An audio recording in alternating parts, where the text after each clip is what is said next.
Yan guys, punta kami ng Canlobang. Dito nga pala kami ngayon sa Laguna. Yan. Kaya muna kami ng jeep. Puno na ba? Puno na, hindi tayo makasya. Sa asul na biyahe na lang. Hindi na makasya, puno. Kaya ibigay mo na kay ate. Puno na yan eh.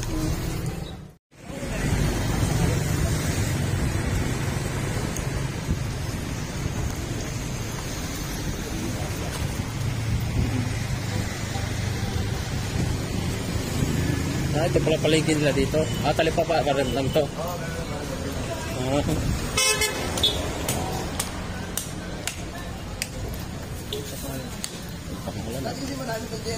Wow. Meron doon palang buhay na tilapia binta dito, ano? Ganda ah. Laki oh. Buhay na buhay yung tilapia guys oh. Oh. Banggit. Oh. Biwit guys oh. Sarap to. May paksiw. Pantaho.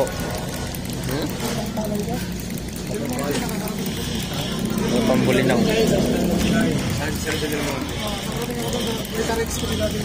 Santa mo rin eh, Vitalix eh.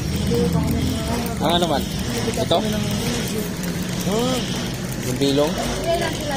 Yung ganyan, yung ganyan. Salmon?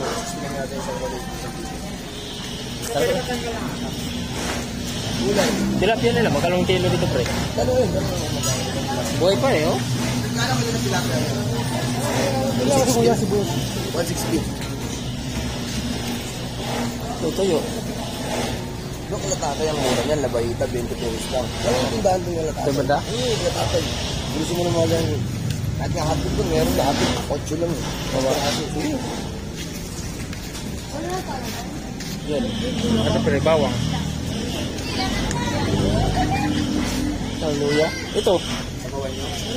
Ah, meron na? Sili na lang, pampaksiw. Yun o. Pada.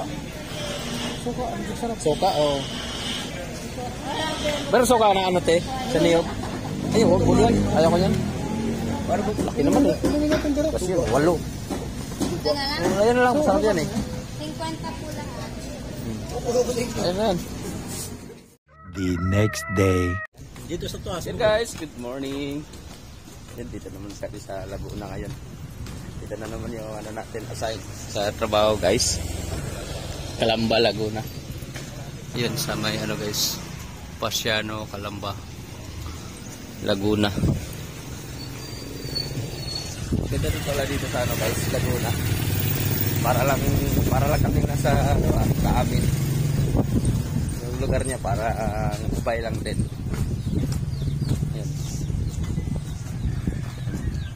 Forma niya dito sa ano, palabasan.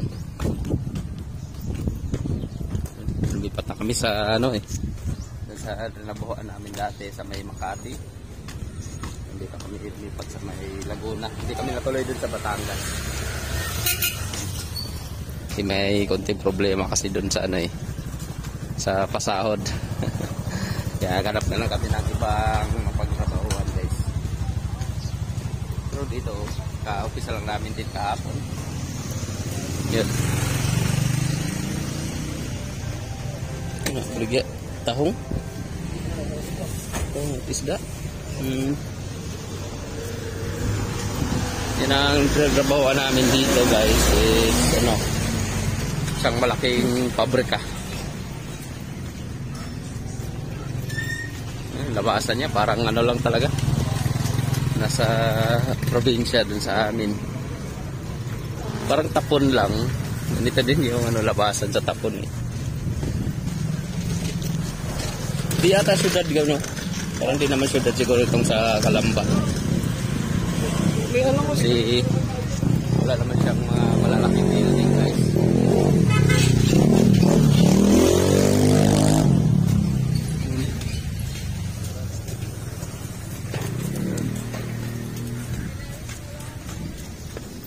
Palitan ko. Laki na ang pabrika din dito sa harap. Ano nga ano dyan ko? Shopee? Pabrika ng Shopee o Lazada? Warehouse? Warehouse ng Shopee? Lazada. Dito po natin sa sakyan na uli orange eh. Para sa Shopee ano? Di ba Lazada iba yung kulay? Orange yung sakyan. Lazada.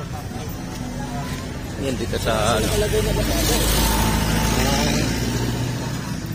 Yung siling pan ko, tanong natin mamaya kung magkano. Tanong natin. Magkano? Oh, okay ba? Magkano ito, boss? 250. Ha?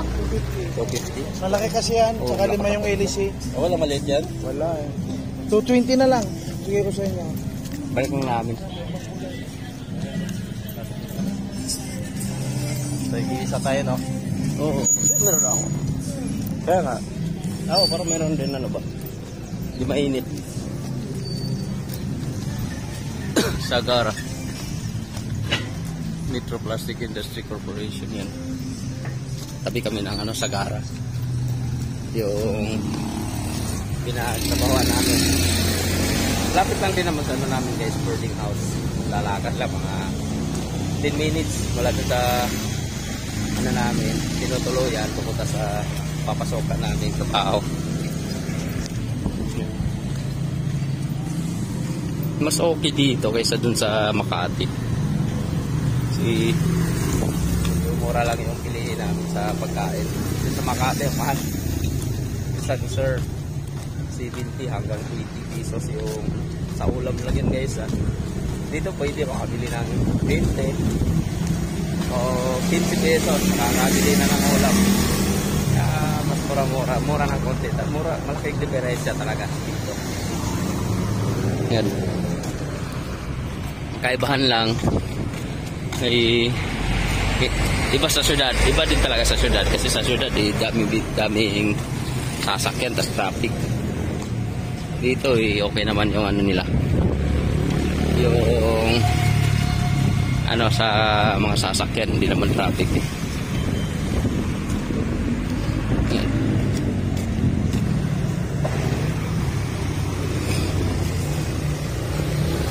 Ang katabi, logistic facilities.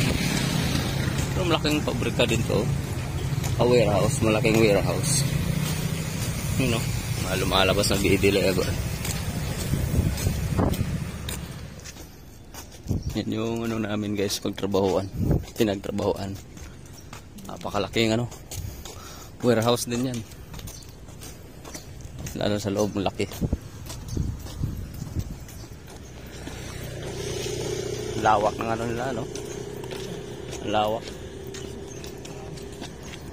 Laki pa to dun sa pinagtrabahoan ko dati sa amin.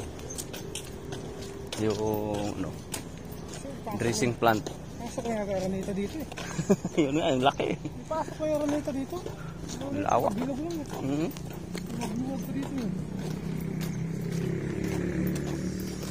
Exercise muna tayo. Saan tayo? Sabay lang tayo sa mga sama natin sa boarding house.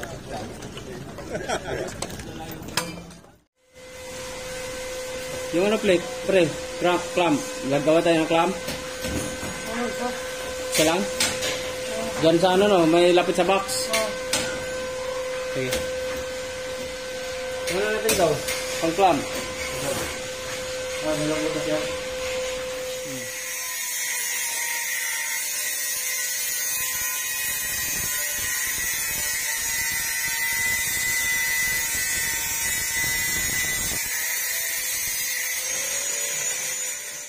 The next day. So yun guys, magandang hapon sa inyo lahat dyan. Hap din ako ngayon. Kaninang umaga, pumasok muna ako kaninang umaga. So ngayon, nag-hap din lang. Kasi yun nga, tanggap tayo ng magandang balita. Maraming salamat kay Lord. Thank you so much talaga. Yun nga, isa tayo sa mga nakapasa sa pagsusulit guys. Thank you so much kay Lord. Yeah, yun. Bukas is ano guys, final interview bukas. Maaga kasi yung interview, alas 6 ng umaga. Kaya naisipan ko mag-hapdi na lang para makabiyahe ako ngayon ng papunta na ano guys, Maynila. Para hindi ako malit sa final interview bukas. Alanganin kasi kung babiyahe ako ng alas 3 na madaling araw. Baka hindi natin mabutan yung alas 6. Kasi minsan yung bus kasi nag-aantay na mapuno bago din magbiyahe. Ang area. Ha? Uy ka? Hindi, punta ko Maynila. Bakit? May final interview ako bukas. Hindi ka pumasok. Bukas na? Bukas na. So, yun nga guys. May isa kasi tayo kasama di pumasok. Ayun, dito nga pala yung ano namin ang tinutuluyan. Sa may Pasiano, Calamba. Yan. Ayos naman yung ano namin na tinutuluyan dito. Sagot ng ano to guys, ng company na pinagtrabahoan namin ngayon. Yan ang yung pagkain sagot na namin. Pero yun nga guys, pinta ko lang sa inyo, yung bago pa ako na kumbaga may ano na rin kasi ako guys, may agency na rin kasi talaga ako. Naantay ko na lang yung tawag para sa ano guys, sa kontrata. Yung bago pa ako na text sa ano guys, dito sa exam sa ano, sa Taiwan, for Taiwan. Yun, naka ano na talaga, meron ako agency na kumbaga natanggap ng ano guys, natanggap na ako sa isang agency din papunta UAE. Then nakapag-submit na rin ako sa kanila ng medical. Then ang naantay ko na lang is yung kontrata kasi yung kumbaga kinuha na rin kasi yung passport ko, kinuha na ng isang agency. Tapos naantay ko na lang yung visa. After nun is naantay ko na lang din yung kontrata para doon sa ano UAE. Pero yun nga, binigyan tayo ng magandang opportunity ni Lord na mag-exam para sa Taiwan. So, saka yun nga, hindi ko ma-explain, may paliwanag kasi yun. Masaya talaga, sobrang saya kasi yun nga, sana pala rin din tayo dito sa Taiwan kasi gusto ko rin sa Taiwan. Kumbaga maganda din kasi doon, maganda yung opportunity natin doon sa Taiwan. Pero maganda din naman sa ano, doon sa isang agency ko na ano, kaya lang meron din kasi yung bayad na ano tawag nun? Promotan ko pa sa may bayad kasi siya sa ano, sa agency. Kaya maganda din naman doon. Kaya may hanap tayo talaga ng ano, mababayad sa agency. Sa Taiwan kasi kumbaga sagot na ng ano guys, sagot na ng company. Kaya ang ano na lang natin din gagastasin daw isa medical. Pero ang sabi kasi kung maswertihan na maano talaga tayo sa Taiwan, so babayaran ka ulit ng ano, agent ng company sa nagastos mo para sa medical. Yan. Yan guys, yan naman tayo ulit sa susunod. Sana pala rin bukas sa final interview. Yan guys, thanks for watching. See you ulit sa susunod video natin. Bye bye and God bless.